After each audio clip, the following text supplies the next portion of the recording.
We start underwater, as a female M&M cosplayer with one facial expression saves a spider in the sink whilst brushing her teeth. Turns out she's living at the bottom of the ocean on a giant fuck-off drilling platform called the Kepler Station. And she's here narrating about her abstract dreams like some sort of moody emo teen on Tumblr back in the day. When suddenly, she's rudely interrupted by the entire station trying to suicide itself after listening to her mopey drivel all night.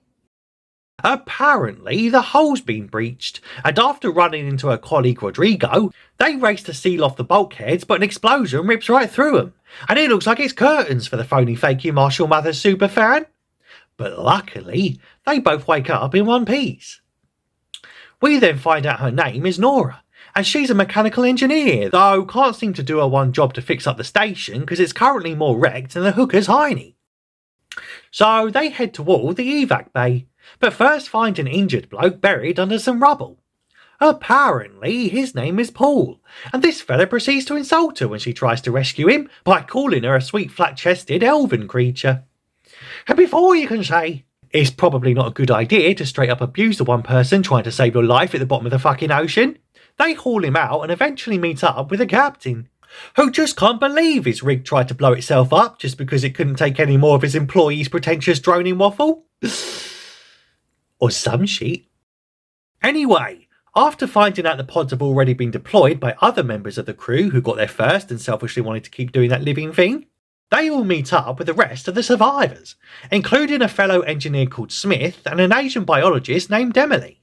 And after being totally ghosted by everyone on the surface because of the comms equipment being destroyed, Captain Lucian suggests using pressurised suits to walk a mile across the ocean floor over to the Roebuck station, given this place is totally on the verge of collapse and there are tons of random earthquakes going on all around him. Naturally, they all think he's lost his bloody mind. No, Nora just hears 8 Mile and is totally up for it. A little later, and they're all ready to head out on their underwater hike, but unfortunately, they don't even get out of the gate before the pressure change cracks Rodrigo's helmet, and the poor sod totally implodes when they open the door. And I don't mean mentally, like Shia LaBeouf or Ezra Miller.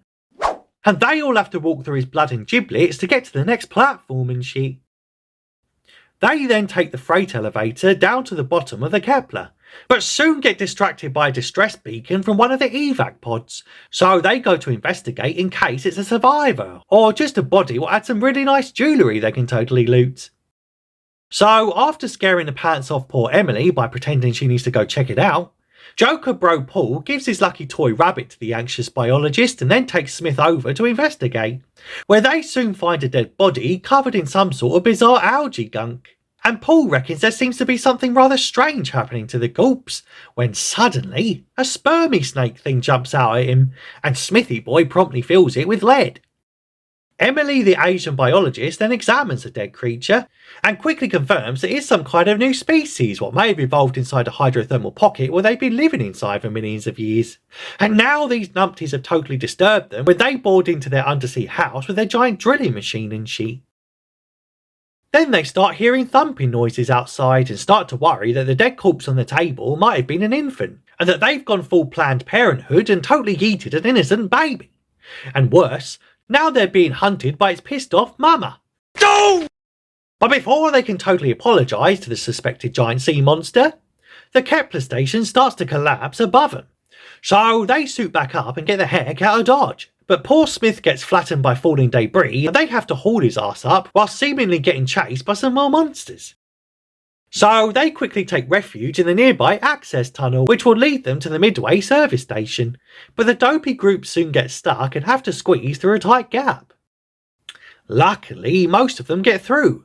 But poor Paul, what loves teasing teammates and also carrying toy rabbits around for some reason, gets pulled back underwater by a mysterious force and then totally sucked out of his suit. Huh, well he ain't laughing now. Later, they arrive at the Midway station, which naturally is also in a pretty bad state, and ominously find the 6,000-ton deep-sea boring drill is mangled up worse than my organic boring drill when I caught it in my zipper last year. That's damn. And Emily reckons that it had to be something pretty powerful to do all that, and laments on how humans have clearly gone too far building giant drills and fracking the fuck out of innocent sea monsters' houses and shit. But the captain just tells her to pull herself together, because they can't stay around here having existential crises all day. And also, Smith's oxygen scrubber is busted and his suit is totally totaled, bro. Naturally, he offers to do one of them self-sacrifice things by staying behind so as not to slow him down. But female Eminem don't want to lose herself in the music or the moment or the friggin' sea, and nor does she want to lose anyone else. So they once again drag his ass across the seabed, until one of them monster things totally snatches him up and drags the fella into a little cave like a right gag. So, feeling bad that his mate Smith just can't catch a bleeding break, the captain goes in after him, but instead gets himself snatched up and somehow ends up taking Nora with him. And before they can reunite, said sea monster returns and tries to munch her up real good and proper. But the captain promptly pulls out a shank and stabs it up, before taking Nora for another ride, but this time up to the surface when the monster tries to kill him again. And with the increasing pressure about to blow them both to kingdom come, she refuses to let go despite him begging her to save herself. So he proceeds to actually do one of them self-sacrifice things before the captain promptly implodes. And I still don't mean mentally like Britney Spears circa 2007. Bruh. Later, Nora reaches yet another underwater station called the Shepherd Drill, and after taking a breather and scrubbing up with a nice shower, she's totally ghosted again when no one seems to want to talk to a budget Eminem over the radio. So she cleans out her closet and finds a fresh suit and a shooter, before heading right back out there, where she miraculously reunites with the lost and panicking Emily. So Nora shakes the poor Asian to get her to snap out of it already, and before you can say, Shady's back and she's telling her friend, they drag that useless Smith fella back to base, whilst Nora bleats on about a tragic backstory and dead boyfriend, what literally no one other than her gives a stuff about. And Emily reveals that she totally has a rated lady boner for that useless Smith fella, which is why she couldn't bear to leave him at the bottom of the ocean and shit. Now finally arriving at the Roebuck station, they find a whole nest of sleeping sea monsters, so they try to be extra quiet in their humongous 300-pound suit and sneak by all stealthily.